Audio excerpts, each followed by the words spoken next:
سپورټي خبرونو ته ښه راغلی.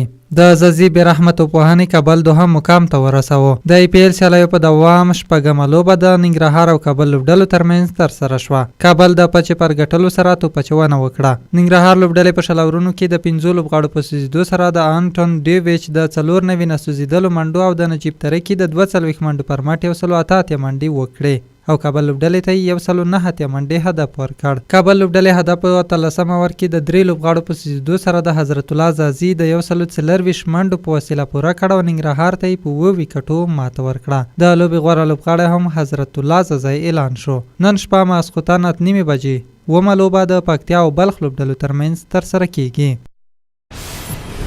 راشد خان وايي په توپوهنه یا بیټینګي کار پیل کړی.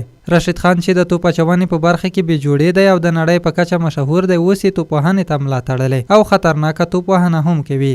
نوموړي د APL سیالیو څخه وړاندې هم 2 ځله نړیوال د خطرناکې توپوهنې له امله حیران کړي وو. نوموړي یو ځل په IPL یا د هندوستان سوداګریزو کرکټ لیګ سیالیو کې خپلې ښې توپوهنې په اساس سنرایزر حیدرآباد لوبډله تر سیمي فاینل یا نیمه پای لوبې رسولې وه چې د لوبې غوره لوبغاړی هم اعلان شوی و. هغه مهال د نړۍ ګوټ څخه د کرکټ مبصرینو راشد خان نه یوازې د یو ښه توپچوونکي بلکې د یو ښه توپوهونکي په صفت پیژندلی و. له دې وروسته یې په اسیا جام سیالیو کې 50 چټکې منډې د بنګلادیش خلاف افغانان او نړیوال ګوته په غاښ کړل. له هغې وروسته د بلخ پر وړاندې د APL په 3مه لوبه کې د راشد خان بلې چټکې نیمهسیلیزې هیوادوال او نړیوال ګوته په غاښ کړل. نوموړي د بلخ لوبډلې پر وړاندې په 23 توپونو نیمهسیلیزه جوړه کړه. اوس د سنرایزر حیدرآباد لوبډلې فیسبوک پاڼې د راشد له قوله لیکلي چې په تیر کې د 2 شانداره نیمهسیلیزو سره راشد خان ځان د یو توپوهونکي په توګه ثابت کړ.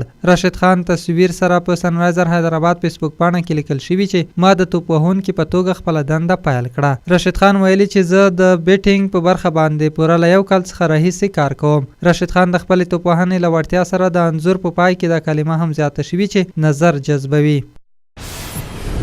او وروسته دا چې یوې افغان نجلۍ د اولمپیک د نړیوالې کمیټې غړیتوب ترلاسه کړ. د راپورونو له مخې سمیرا اصغري چې 24 کلنه او د افغانستان د نجونو د باسکټبال د ټیم غړیتوب لري، د سه شنبې په ورځ د اولمپیک په نړیواله کمیټه کې د غړي په توګه انتخاب شوه. د اولمپیک د نړیوالې کمیټې رئیس توماس باخ ویلي سمیرا اصغري تر دې مخکې ښځه لیدلې ده او په دې کمیټه کې یې غړیتوب منل په افغانستان کې د ښځو د ورزش د پیاوړتیا په خاطر دی. سمیرا اصغري د هغو 9 کسانو په ډله کې وه چې ټولو د سه شنبې په ورځ د لومړي ځل لپاره د اولمپیک د نړیوالې کمیټې غړیتوب ترلاسه کړ.